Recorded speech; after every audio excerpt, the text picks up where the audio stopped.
ایک بادشاہ نے تالاب بنوایا، اس میں زہریلے جانور، سانپ، بچھو، مگرمچھ، المختصر اسے دنیا میں جہاں بھی کسی زہریلے جانور کا پتہ چلتا اسے منگوا کر تالاب میں چھوڑ دیتا تھا۔ ایک سال کئی محنت کے بعد جب بادشاہ کو اندازہ ہو گیا کہ تالاب زہریلے جانوروں سے بھرا پڑا ہے تو اس نے اعلان کر دیا، جو شخص تالاب کے ایک کنارے کود کر دوسرے کنارے سے نکلے گا اسے منہ مانگا انعام دیا جائے گا، چاہے میری بیٹی کا رشتہ ہی کیوں نہ ہو۔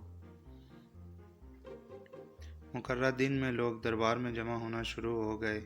کسی میں ہمت نہیں ہو رہی تھی کہ چھلانگ لگائے، کہیں سب لوگ ایک دوسرے کو دیکھ رہے تھے کہ کون چھلانگ لگائے گا۔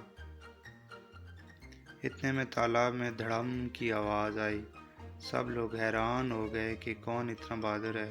سب یہ دیکھ کر حیران ہو جاتے ہیں کہ تالاب میں ایک میراثی تیر رہا ہے۔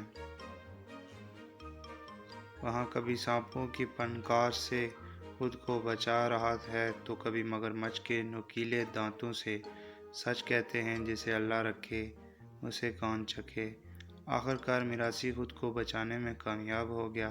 سب میراثی کی بہادری کے گیت گانے لگے، دربار میں شہنائیاں بجنے لگیں۔ درباری میراثی کو کندھے پہ اٹھا کر بادشاہ کے پاس لے گئے۔ بادشاہ نے کہا، اے میری رعایا کے بہادر بندے، مانگ، تو کیا مانگتا ہے مجھ سے؟ میراثی کی آنکھوں میں آنسو آ گئے اور بادشاہ سے کہا، مجھے کچھ نہیں چاہیے، بس اس بندے کا نام بتا دو جس نے مجھے دھکا دیا تھا۔